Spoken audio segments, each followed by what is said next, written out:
News.com. Wendy's new breakfast 2 for $3 Biggie Bundles lets you choose from your fave 4, including a sausage or egg and cheese biscuit, small seasoned potatoes, or medium hot coffee. Limited time only during breakfast hours. U.S. price and participation may vary. Not valid in a combo. Single item at regular price. Warning. If you are 60 or older, RSV can be a dangerous respiratory virus. Not all dangers come with warning labels. Talk to your pharmacist or doctor about getting vaccinated against RSV today. Learn more at bewareofrsv.com. This message is brought to you by Pfizer. This is the KBLA Sports Minute with Ray Richardson.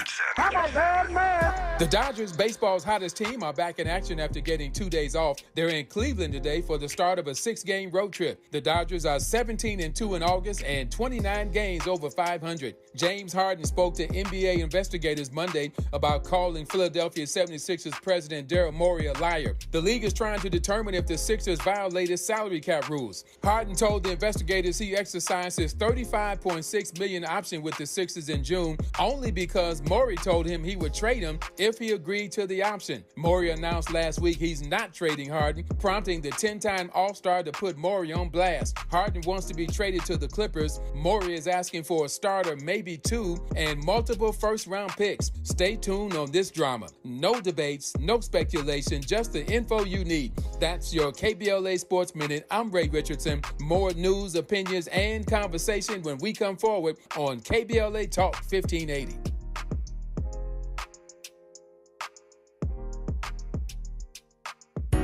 KBLA Talk 1580 is dedicated to empowering our communities by providing progressive talk radio for our audience. We strive to be an intersectional voice for the voiceless. As a Black-owned and operated station, we are committed to highlighting diverse perspectives and creating safe spaces for meaningful dialogue. We believe that everyone has something unique to bring to these political, economic, social, and cultural conversations, and we don't shy away from the hard conversations about current events. We endeavor to be a beacon of hope and understanding, while boldly challenging listeners to think more deeply about difficult topics that impact us all. With this in mind, our mission statement at KBLA Talk 1580 is simple: to create an inclusive platform that promotes civil discourse through honest dialogue and encourages personal growth among our listeners, so they can become the active agents of change. Our vision is to establish ourselves as the premier radio network with relevant programming across the beloved community, connecting people through shared experiences and collective power for lasting impact beyond these challenging times.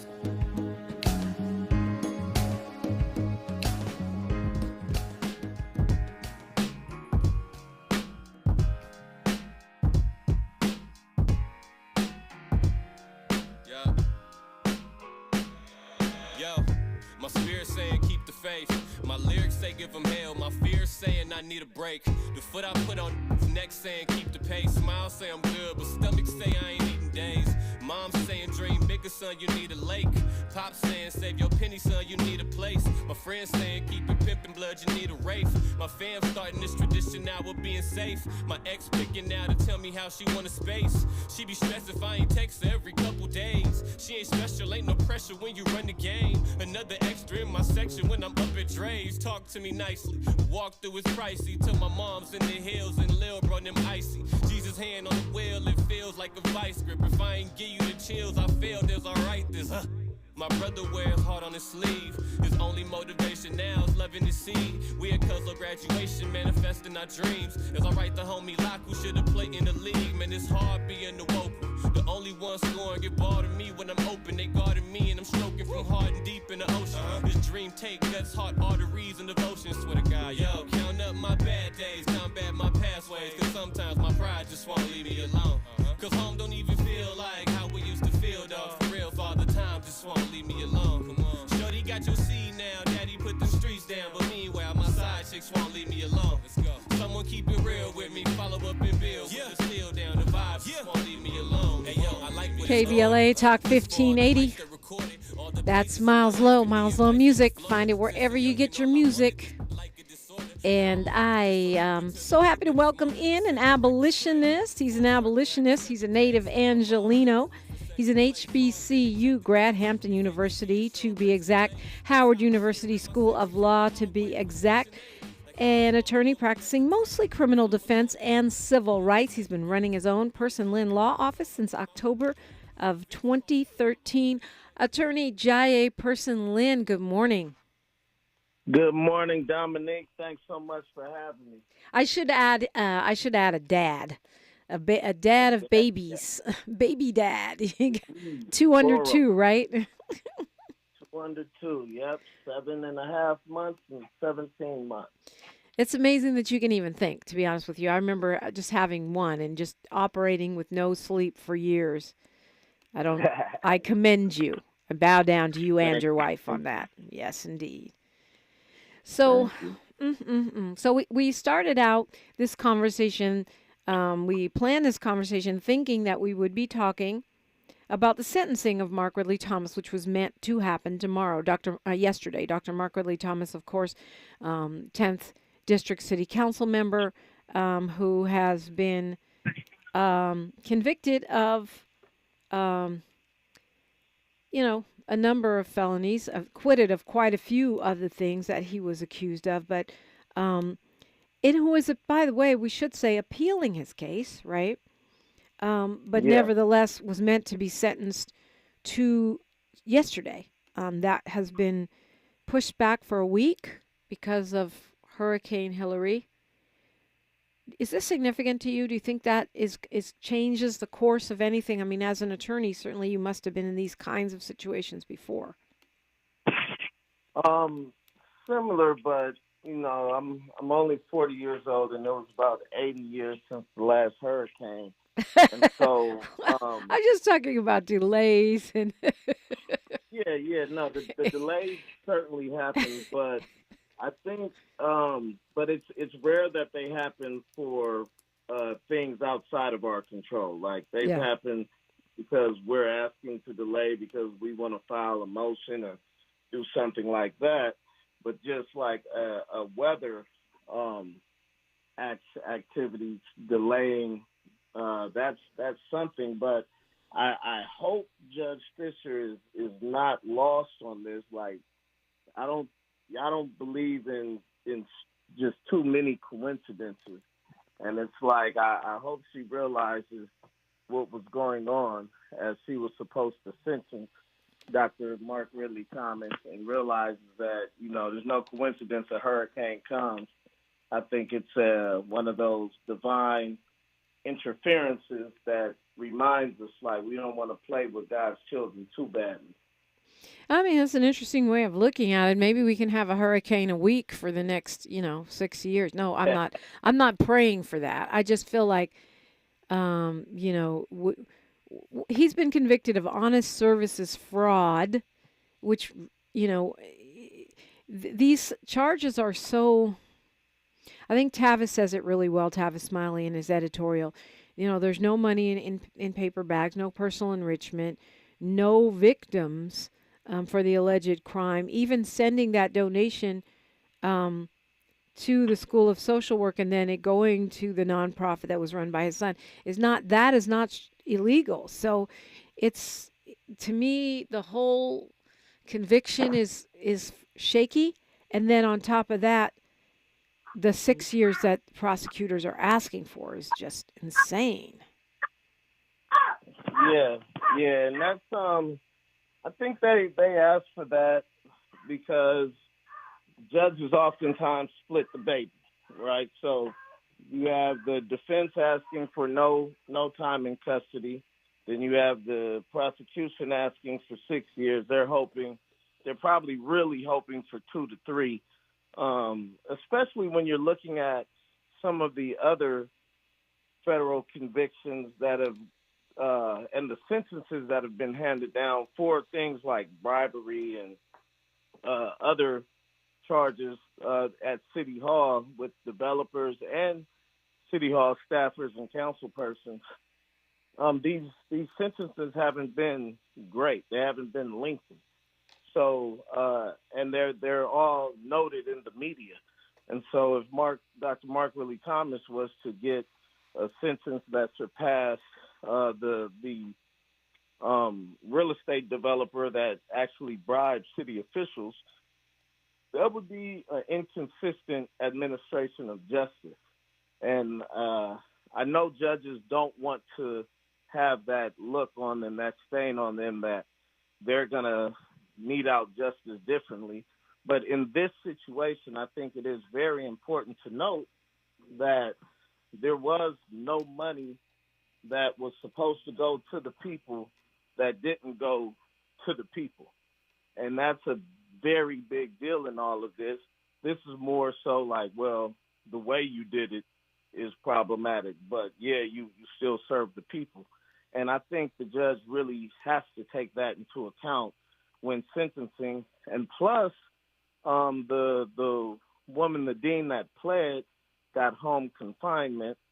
And from what I've read, it was like she was the one mainly pushing the narrative that we had to do X to get to Y.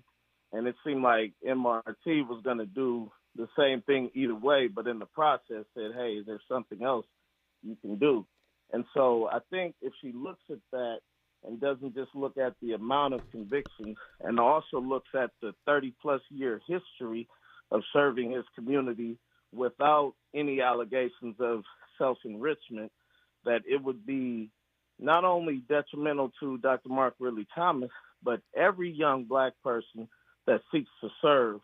It's like, wow, after you do all of this, you make these connections, you use your connections, now it's a federal felony and I'm going to prison. I don't even want to try. I don't even want to participate. And so all of those factors have to go into play because this is not your average everyday citizen. This is someone that has contributed greatly and in my lifetime has been the most staunch advocate for the people that I've seen. I was born under Mayor Tom Bradley, but I wasn't, understanding politics at that time. I knew we had a black mayor in the city of Los Angeles, but he left office when I was like 8 or 9 or something. And so now that we have someone that has stood up, that has made the tough decisions to close down Martin Luther King Hospital so they could rebuild it better, and made sure that we got the Metro stop at Vernon when they wanted to have it from King all the way to Slauson, but understanding how important it is to those vendors in Leimert Park to have a Metro stop there, fighting for that, fighting to keep it underground. We didn't win that fight, but he fought to keep the Metro underground up until Florence. And those are things that really affect our community and did not enrich himself in any way. And those are just some of the things. And what I talked about was what he did as a county supervisor, but as a city councilman, just starting the neighborhood council and seeing how far that it's expanded and how it reaches all throughout the city, empowering citizens. When you look at people who have done these things, in my normal practice, people, when I'm asking for a lesser sentence, I've never had anyone that's been able to say they've done the things that Dr. Mark Ridley Thomas has done. And so I think all of those go into the equation for Judge Fisher when she makes her decision. And I really think she looks at, if she was considering prison time, that the hurricane would certainly have made her think twice about that. Talking with attorney Jaaye Person Lynne. If you've got a question, a commentary, or just some conversation, 800-920-1580. I want to ask you about all those letters of support, what it really means when it comes to sentencing, what things move a judge or what things do not. And some other questions that I have for you. We're talking about Mark Ridley Thomas, but other legal issues of import with attorney Jaaye Person Lynne on KBLA Talk 1580. Say the quiet part out loud. KBLA Talk 1580. You're listening to K-Drip, where we play all the best classic water-wasting hits like Sprinklers in the Rain and Leaky Faucets. They're tunes from another time because now that we face a hotter, drier future, every drop counts. Despite an extremely wet winter, keep using less water, fixing leaks, and reusing indoor water for your garden. Visit SaveOurWater.com for more ways to conserve. Up next, brushing your teeth with the water on. K-Drip. Have you heard about Lendustry? Lendistry is a national Black-led small business lender that is headquartered right here in LA. Once you've started your business, Lendistry provides flexible financing options starting at $50,000 to help you access the affordable capital needed to grow. Whether financing is needed to increase working capital, acquire a business, purchase inventory and equipment, or refinance debt, Lendistry has a solution for you. Lending products range from traditional business term loans and non-revolving lines of credit to SBA 7A loans and commercial real estate financing. Lendistry's pre-application process is simple and does not impact your credit score. Visit lendistry.com/KBLA to learn more and to get started with an application right from the website. Need help with the job hunt? It can be challenging, but don't worry. LA County has your back. With a variety of available support services, you'll get the help you need while finding a job. We're here to help you succeed. Let's get started. Find out if you qualify at recovery.lacounty.gov/programs. That's recovery.lacounty.gov/programs. LA County and you moving forward together. Ew. Gotta get rid of this old Backstreet Boys t-shirt. Tell me why. Because it stinks, boys. Tell me why. I've washed it so many times, but the odor won't come out. Tell me why. No, you tell me why I can't get rid of this odor. Have you tried new Downy Rinse and Refresh? It doesn't just cover up odors, it helps remove them. Wow, it worked, guys. Yeah. Downy Rinse and Refresh removes more odor in one wash than the leading value detergent in 3 washes. Find it wherever you buy laundry products. Taco Bell's new grilled cheese dipping taco is, it's completely new. It's got a fresh fried white corn shell filled with cheese and new slow braised shredded beef with even more cheese grilled outside the shell. But what makes it really special is the dip. It comes with 2 sauces and you dip in one or both. Red sauce, then nacho cheese sauce, maybe more red sauce. This is a next level taco situation that'll have you acting brand new. The new grilled cheese dipping taco. Get one on the Taco Bell app today. At participating U.S. Taco Bell stores for a limited time only while supplies last. Contact store for participation which varies. Thanks for waking up with Dominique DePrima on KBLA Talk 1580. Today's episode of First Things First is brought to you by Wealth Management Financial Advisors, offering tax services, financial planning, and more. Find them at wealthmanagementlb.com. That's wealthmanagementlb.com. Talking with attorney Jaaye Person Lynne.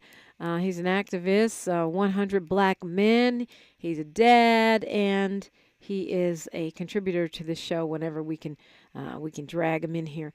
Talking a little bit about the situation with Mark Ridley Thomas, the sentencing, and what justice does or does not look like, and that's in that scenario. And I think your point about this man, rebuilding Martin Luther King Jr. Hospital, literally saving babies, because Martin Luther King Community Health Center is noted for best practices in the maternal health crisis, literally creating community empowerment in neighborhoods well beyond South LA. The neighborhood, his neighborhood empowerment is now a city department. It's not just, it's something he started when he was council member for the 8th District, but it's now literally in every city neighborhood of Los Angeles. His work with the Southern Christian Leadership Council as the Southern California leader of that for many, many years. When you, as a criminal attorney, have a case before the court, many times people write letters, right? I've written for many a criminal defendant who had set their life on the right track or was doing some community service, and I felt like they merited consideration. And I know that happens all the time. In this case, Ridley Thomas has got more than 130 letters of support, including people like LaFonza Butler, who's over Emily's List, and City Planning Commissioner Karen Mack, and other notables. First of all, how much difference do these kinds of letters and testimonials make for a judge? And do you think this, impactful 130 letter testimony on behalf of Dr. Ridley Thomas will have an outsized impact, or could it create a backlash of sorts? there's any real chance of creating a backlash. But one of the difficulties in this particular case is that courts always want to know that when it comes down to sentencing, like what level of remorse you have for the offense that you've been convicted for. And that's what's difficult in this situation.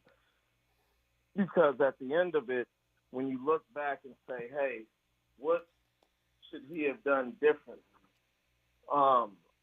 That's a difficult question for him to answer in this scenario. And so when that's the case, it's like, what kind of remorse does one have when they're not sure what they should have done differently in this scenario? But as far as the letters themselves, judges won't always read all 130. If they do, if she does, then to me, that's her seeking reasons and justification for not sentencing Dr. Mark Ridley Thomas to prison. If she doesn't, then, her mind is pretty much made up, and that is what it is. But the thing about the letters that certainly impact are whether people are acknowledging that, yes, the conviction happened. If all the letters are, you should have never been convicted, that's not going to sway as much.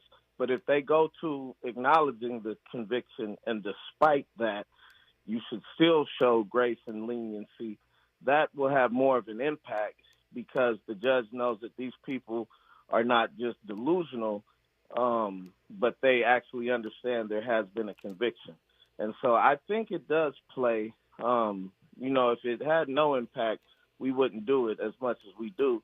But it certainly does have an impact because it gives the judge a greater understanding of the accused, or at this point the convicted, as a human being, as a person, and the impact that they have on lives. And that goes into factoring in what's best for society, because this isn't a lawsuit from individual to individual. This is general society saying that Dr. Mark Ridley Thomas somehow harmed general society. So when general society comes and says, hey, we need to still be lenient on this man, regardless of what he's done, we understand that he's been convicted, but we still should be shown mercy and leniency and grace. Those are the letters that I think have a major impact. And the other thing, I know they're totally different cases, but comparing the Mark Ridley Thomas case and the Tory Lanez, Dr. Mark Ridley Thomas won't have any victims testifying to how this impacted their life, the way that Tory Lanez did with Meg Thee Stallion. And that's another huge part about this sentencing is like the one side, you have almost unilateral support from the community, and on the other side, or unanimous support from the community, and on the other side, there's nobody saying I was harmed by his actions.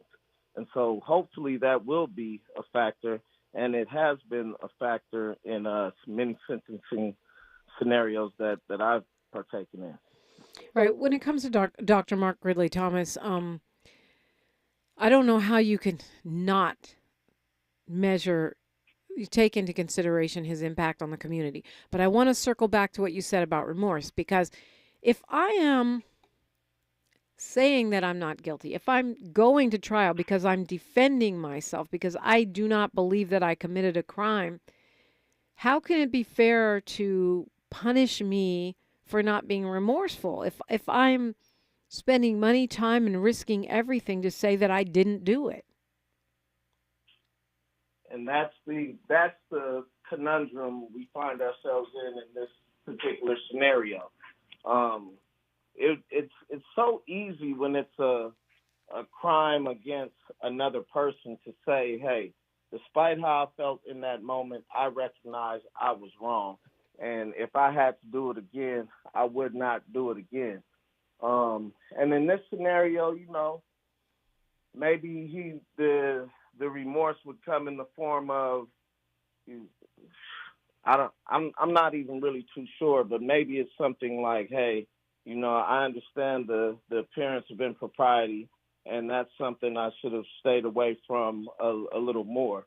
But even still, like I said, I'm stuck on, if I was counseling Dr. Mark Ridley Thomas, what to say to show the judge that you have remorse. And then he also has a duty not to fold too much for those who still look up to him as a sense of power and pride in our community. And so that's the other. Not only that, he's appealing, Jaaye Person Lynne. I mean, if he goes, "Oh, I'm sorry, I did this," well, you might as well fold up your appeal, right? Yeah. And so all of those things go into play. But I believe Judge Fisher is intelligent enough, who I've had experience with her, and she is quite intelligent to understand the situation that Dr. Mark Ridley Thomas finds himself in, and sentence him accordingly. There was a conviction. She upheld the conviction through the motions process. And so she has that, right? She's definitely going to sentence him, but I think she certainly has to look at all of those factors. And like I say, Dr. Mark Ridley Thomas is in that space with the people who support him, as well as the fact that he is appealing, that he cannot in any way admit like, hey, I was just dead wrong and I apologize, because that does pretty much thwart his appeal.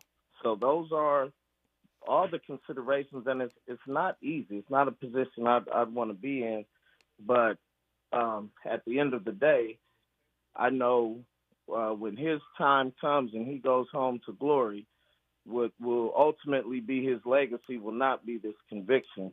And that's what I want him, if he was a client, to stand on, regardless of what happens, understanding what we are facing, that no matter what, you go ahead and you stand strong because you stand on what you did. And that's what he seemed to be doing this whole time. And I don't think we're going to see a departure from that, even for the sentencing. I don't think so either. It's just not his character as I know it. Attorney Jaaye Person Lynne, you said prosecutors have asked for 6. They're probably really hoping for 2 or 3 years of imprisonment for this man. Marilyn Flynn, the dean over at USC, former dean, has got, I think, a year of home confinement, which means she can go out for shopping or whatever the judge approves. To me, that if you're going to sentence this man at all, that's more like what we should be talking about, not actual hard prison time. Do you have any thoughts about what is likely to happen? I mean, you said what you think they're shooting for, but do you have any sense of what is likely to happen?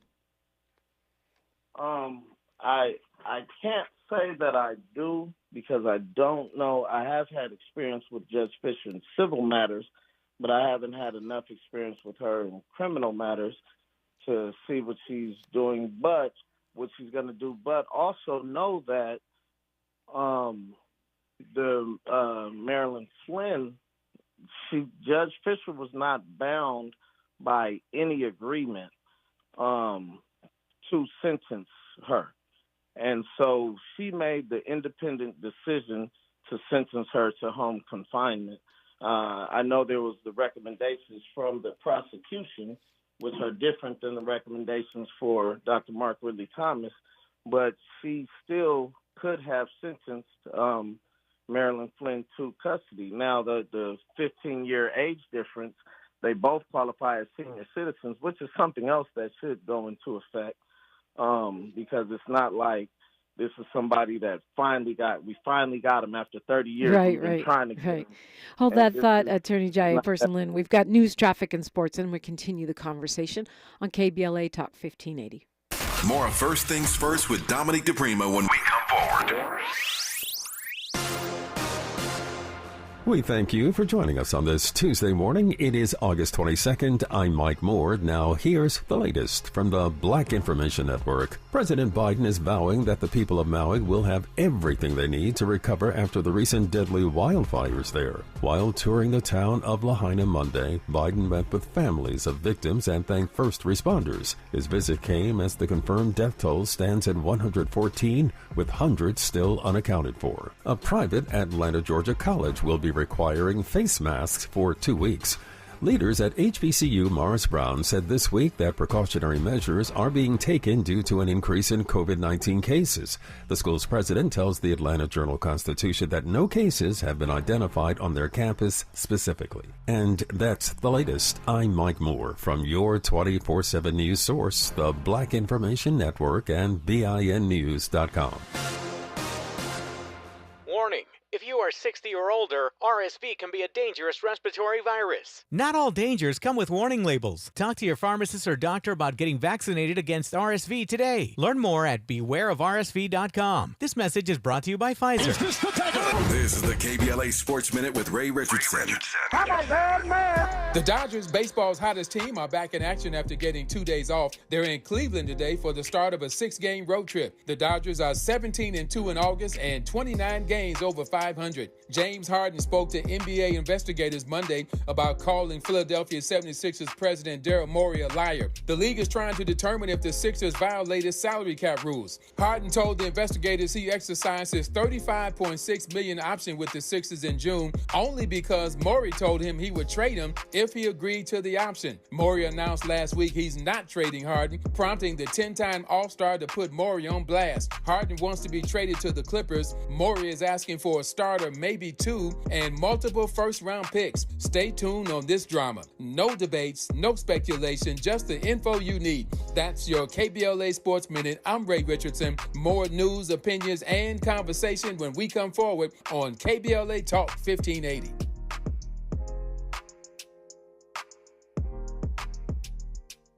The Dell Technologies Back to School event is on, with deals on top tech for class, hobbies, and more. Now, when you buy, you support a cause. With every eligible purchase, Dell will donate to UNICEF in support of GIGA, a UNICEF ITU global initiative to connect schools across the globe to the internet. Accidental damage protection included. Get rare deals on select laptops and desktops powered by the latest Intel Core processors. Save now at Dell.com/deals. UNICEF does not endorse any company, brand, product, or service. Attorney Joe Cordell. Business owners and professionals face special challenges in divorce court. In addition to everything else going on, they have to contend with allegations that they are earning more than they are, coupled with claims on their business or practice itself. Clients with assets depend on their divorce lawyer's skills in these matters, and that's why it's so important to hire someone that has those skills. 1455 Frazee Road, Suite 1050, San Diego, California, 92108. CordellCordell.com. The Los Angeles Urban League helps African American and others in underserved communities achieve true social parity, economic self-reliance, and civil rights. For over 100 years, Los Angeles Urban League has ensured our communities have access to careers with living wages, opportunities to start and grow businesses, and clear pathways to personal and professional growth. Programs like BizCamp, Construction Career Academy, Bob Business Ready, and B-Warp. The Black Wealth Attainment and Retention Program are examples of the ongoing events designed to make our centennial mission to rebuild Black Wall Street right here in LA a reality. To sign up for our newsletter or to support the Los Angeles Urban League with your time, talent, and donations, visit laul.org. That's laul.org. The Los Angeles Urban League is a proud sponsor of Urban Family Focus, Saturdays at 7 a.m. on KBLA Talk 1580.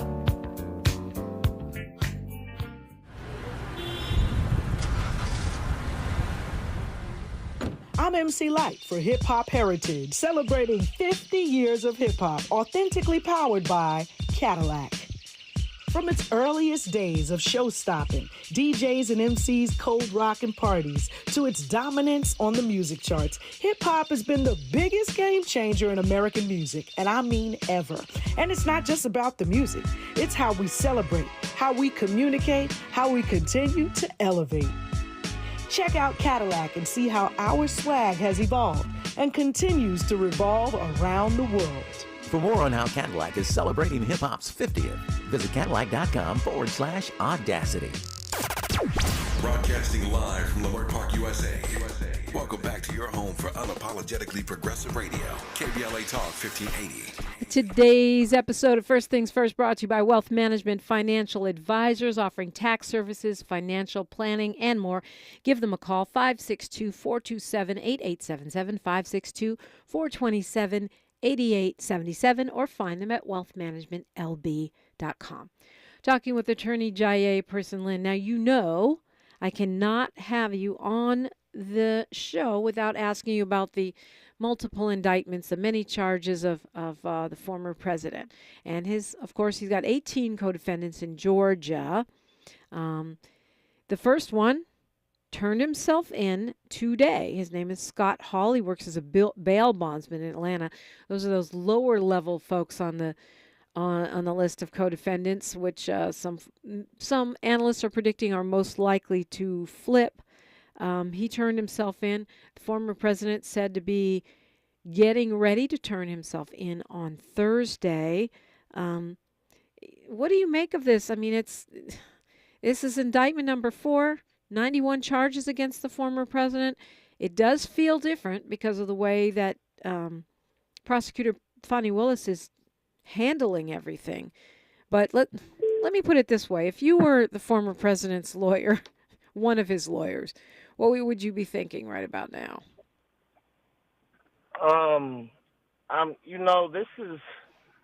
This is a lot, and these indictments coming in, it's a lot, and it's like I'm not sure how helpful it is for the goal of getting Donald Trump out of the way, because we are about 15 months from the election, and with a 80-count indictment, or 90 count, or no, not on this one, but 90 total counts. Right, in 4 different cases. Defendants. Yeah. Yeah, and multiple defendants in most of the cases. In no way will the case go forward outside within the time frame before the election. That is just not going to happen. But what it does do is keep Donald Trump in the news every single day and add more fuel to the fire for those that think he's being wrongfully prosecuted just across the board. It should not be lost on anyone. Yeah, I mean, I can see what you're saying, and I've heard that, but I feel like he's in the news all the time anyway. You know, they're giving him town hall meetings, when we're not even in full swing yet. Now they're having a Republican debate without him, but I bet you that Tucker Carlson crap that that he's going to be streaming probably gets more eyeballs than the whole debate with all the other, I think it's 8 candidates. Yeah, it's 8 that have qualified. And so I don't know if you can stop him from getting that kind of press, Attorney Person Lynne.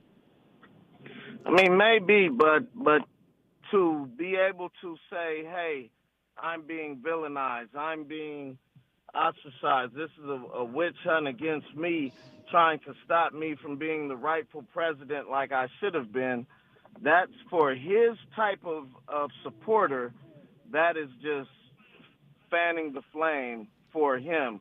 And, I'm not one, if he committed these crimes and they're prosecuting him, go for it. But with figures like Donald Trump, I think this is an example on why sometimes in the past, with figures like that, they just let sleeping dogs lie. We remember Nixon, to my understanding, wasn't prosecuted for anything when we know he was committing like real more direct and serious crimes. And so what that would have done to the country, I think now in the information age, things can't be swept under the rug as much, because all it takes is one blogger's blog to go viral, and they're right back on the headline. So it is difficult, but I don't think it benefits the goal of getting Donald Trump. I think it Well, helps I mean, Nixon is not. I don't know if Nixon is a good example though, because he had a pardon from President Ford, which is a full and unconditional pardon. So it's kind of like he said, "Yeah, I plead, I did it, whatever it is." I don't even know how that's legal, to be honest with you. I did it, whatever it is, and now you're pardoning me before it even goes to trial. I don't know. I understand what you're saying. That's the problem with someone like, and which we've never really had someone like him, but with the former president, is that he makes good ratings, and his voters, his loyalists, are pretty much immune to facts and evidence. Nothing seems to move them. Grabbing women by the privates, ripping people off in the Trump University, stealing, through the emoluments, giving money to his own, channeling money to his brother, his son-in-law and his daughter. I mean, dozens of women who have, hello, babies on the radio, Attorney Person Lynne. I think we have a future radio personality on our hands. But you know what I'm saying? All of these things don't seem to touch him in terms of the support of his loyalists, and TV loves him, and he makes ratings. So I would rather see him prosecuted, because all those other factors, I don't think they're going to change.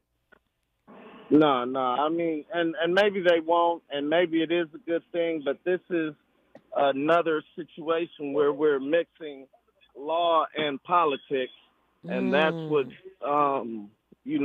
makes it difficult, because there's significant political ramifications for the prosecution of Donald Trump, just like there were significant ramifications for the prosecution of Dr. Mark Ridley Thomas, as well as Andrew Gillum out in Florida.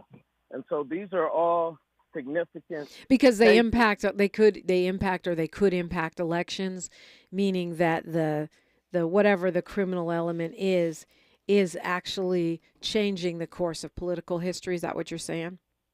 That's what I mean. And right now, Dr. Mark Ridley Thomas would be the 10th district councilman right now.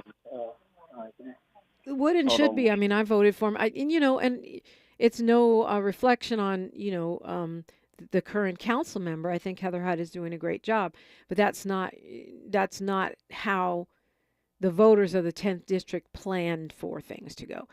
I can see what you're saying, but it's, what do? You can't let this person have no accountability.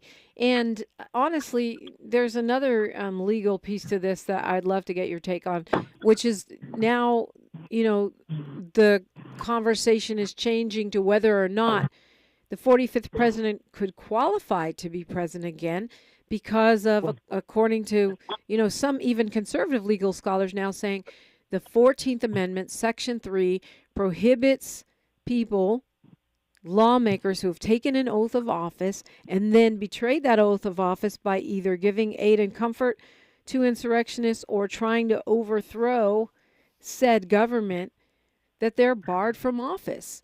And that means that, whether he wins or loses, goes to jail or doesn't, he's not qualified under our U.S. Constitution to ever serve as president or even dog catcher again. Well, that's if you accept the allegations as true. As of now, all 90 counts against former President Trump are merely allegations. Yeah, that's true, but the Constitution does not require a conviction, right? It doesn't require a conviction. And I think what the January 6th Select Committee did makes a strong enough case. What we all saw with our own eyes on television makes a strong enough case. The text messages that we've intercepted make a strong enough case that this man has, at the very least, aided and abetted those trying to overthrow a legit U.S. election. So, I guess you could go into denial, but we're talking about one of the co-founders of the Federalist Society saying, look, this man is definitionally unfit and unqualified to be president. Do you think that theory gains traction? I think it does gain traction, and I think I think what all of this does, because at the beginning of Trump's ascension, establishment Republicans were anti-Trump. Right. They had to jump on the Trump bandwagon because he won the presidency.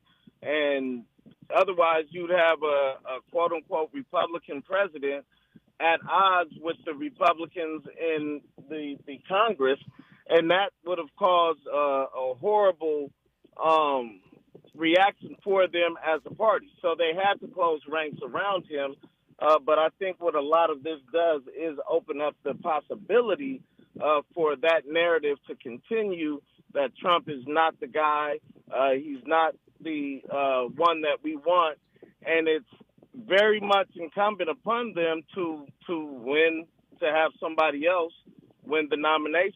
Because if Trump wins the nomination, then they have to support him again. If he doesn't win the nomination, they can throw their hands up and say, hey, let the system do what it does. And that's a very difficult place for them to be in, because if they talk down on him and he does win, then they put their political careers at risk. And so they kind of just have to stay quiet, or those who are in the elected positions just have to stay quiet or support him right now. And that's who are Republicans, and that's a difficult place to be. And obviously it's easy for the Democrats just to keep saying, hey, I told you so. He's a criminal. He's wrong. He's this. He's that. But let's not forget, this is starting a precedent. There will be another Republican president at some point in this nation, and the precedent that is being started with all of these prosecutions, I don't think is a good one for the sake of the United States of America. But as an abolitionist, I am just here fanning the flames, throwing fuel on it, doing whatever I can to keep it going, because it's ripping apart the nation. And I'm an abolitionist, so... We'll talk more about that, what that really means when we come forward, talking with attorney Jaaye Person Lynne on KBLA Talk 1580. She's reclaiming her time on KBLA Talk 1580. More First Things First with Dominic DePrima when we come forward. KBLA Talk 1580. We've got a lot to talk about. Maisha Cairo here with a quick recap from my time at JP Morgan Chase's Advancing Black Wealth Tour.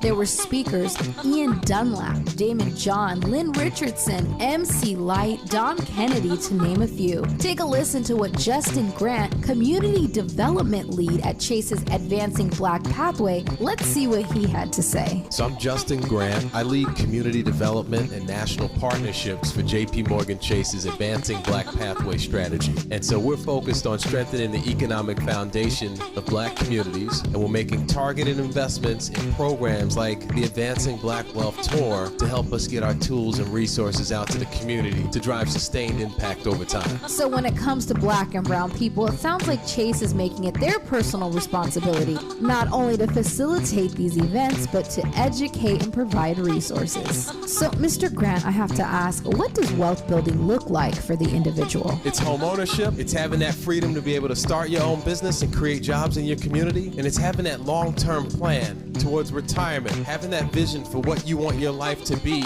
and you have the resources to actually live it. I'm Maisha Cairo. Thanks for sticking around. That was my recap from Chase's Advancing Black Wealth Tour. First stop was here in LA, and they're taking it national.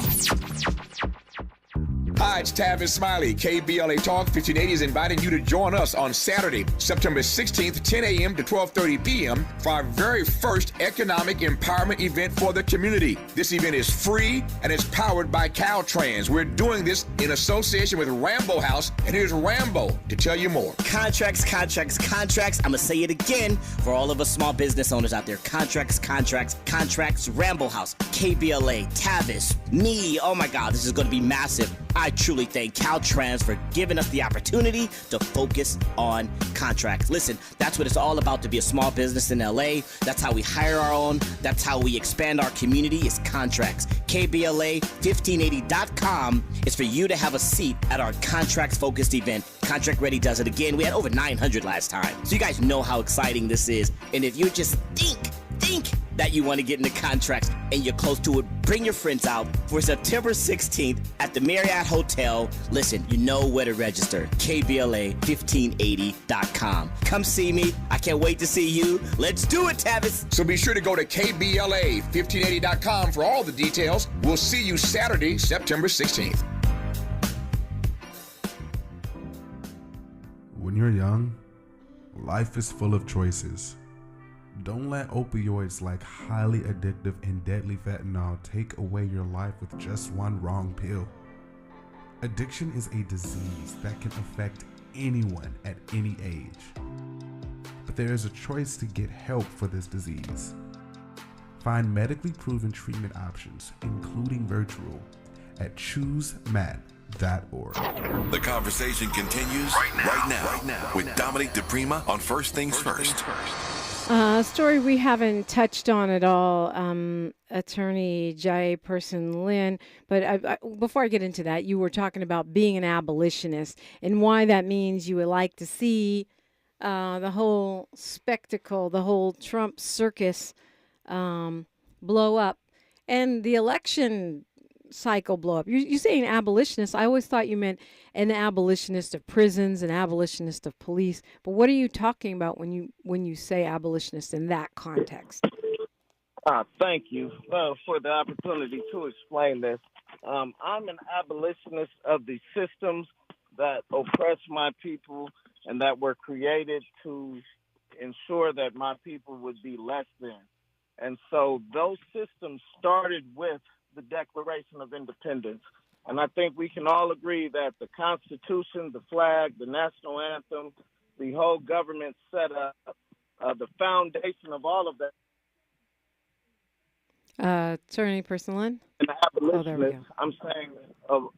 So you want to abolish the Constitution of the United States? Yes. Wow. Yeah. No, I don't think we all agree on that. I actually think our Constitution is pretty decent. I mean, obviously, it had some major problems and still has a couple, but we can amend it. So that means it has the ability to adapt and live up to the promise. You say no to that?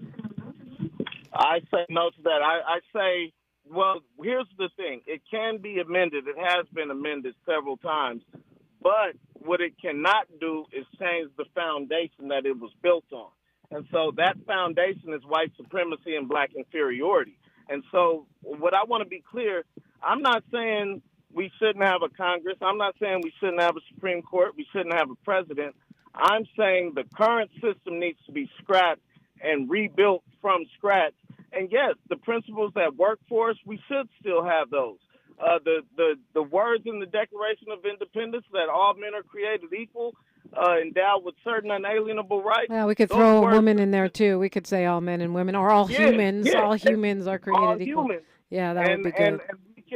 And we can change the date, but as long as the date on those documents are in the 1700s, the intent of those documents will remain, and the systems built on those documents will continue to promote the intent of those documents. Okay, I'm gonna scrap the question that I had for you next, because this is not the kind of thing you can just like fluff over. 2 minutes on ending the Constitution. Okay, next, let's talk about cheese. No, I mean that seems like a dangerous transition. What happens when you don't have a Constitution, and how do you get any kind of consensus with the political polarization and the sort of, I don't even want to say lean, I'll say drive toward fascism and authoritarianism that we're currently experiencing? Well, that's the thing. It will, historically, yes, there have been wars when groups in America have gained freedom. That is a historical fact. The American Revolution in the 1700s, the Civil War in the 1800s, those are historical facts. And so when those things get abolished, they will need to be rebuilt. And there will need to be a time of reconciliation so we can move forward. And that's what South Africa did. Their new constitution didn't come into effect until I believe it was like 1994. Yeah, but I just got back from South Africa. The white people run everything, they own everything, and they treat the black people like crap. I mean, they're Well, what part of 28 South years. Africa? Well, let's see. I was in Johannesburg, Cape Town, and out in the country, Cape Point. I mean, it may be different in different parts, but the fact of the matter is, the black people are now in government, but the white folks still own and control all of the wealth. They had reconciliation, but they never got their 40 acres and a mule, and they should have had 400 acres and a mule because that land was originally theirs. I'm not saying that to discount what you're saying, but when you have these kinds of transitions, compromise and peril always ensue. I mean, what did Nelson Mandela choose? He chose truth and reconciliation over an all-out war that would have been a battle for land, and real control, right, of the wealth. Yeah, and that's what those are the tough decisions we have to make in a society that wants to make sure that the descendants of the enslaved people in that society are full citizens now, because the 14th Amendment is a reminder to all of us that we are second-class citizens, because the real citizens don't have the 14th Amendment. They were already citizens. And so that's why that document, the Constitution, has to be scrapped, and we have to start over, because we need to be full-fledged citizens in the original document for us to have the kind of rights that we need. And then when we do that, it furthers the conversation on reparations. It furthers the conversation on the way the government treats our people and all these other means. But without that come to Jesus moment for this nation, we will just continue to reform and restructure a government that is built on the oppression of black people and systems that are built on the oppression of black people.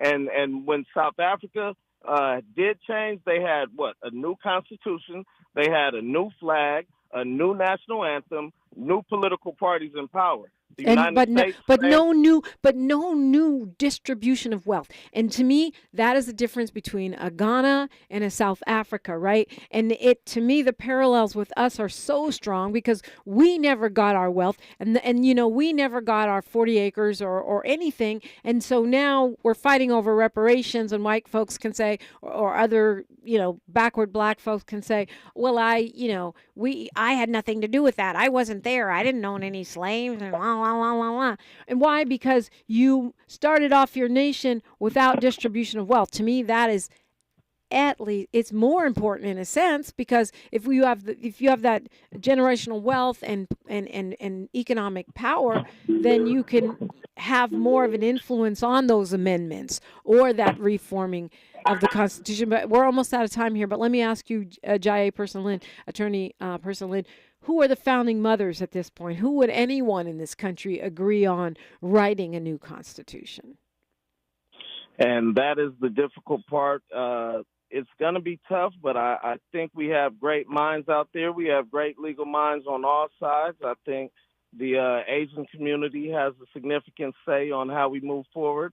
I think, obviously, the Jewish community, the black community, the various different black communities and white communities, and Asians. And so it's going to be tough, but typically it's to the victor goes the spoils. And so if it is in that direction that I expect it to go based on history, which would be a violent revolution, then those who are standing at the end would be the ones who make the decisions, just like in years prior. No wonder you're a two-way advocate. Attorney Jaaye Person Lynne, thank you so much for being with me this morning. It's always a lot of fun and very stimulating to talk with you. All right, thank you. Find him at the Lincoln Lawyer LA on all the social medias. Find us at KBLA 1580, X, Instagram, and all the places, and especially on YouTube. And, of course, you can find me at Diprima Radio, DIPRIMA, and then radio. Tavis Smiley is up next with a full live syndicated show for you. I'm Dominique Diprima. History is now, and we are making it together. Until tomorrow, one love. KBLA 1580 Santa Monica. We thank you for joining us on this Tuesday morning. It is August 22nd. I'm Mike Moore. Now here's the latest from the Black Information Network. President Biden is vowing that the people of Maui will have everything they need to recover after the recent deadly wildfires there. While touring the town of Lahaina Monday, Biden met with families of victims and thanked to an increase in COVID-19 cases. The school's president tells the Atlanta Journal-Constitution that no cases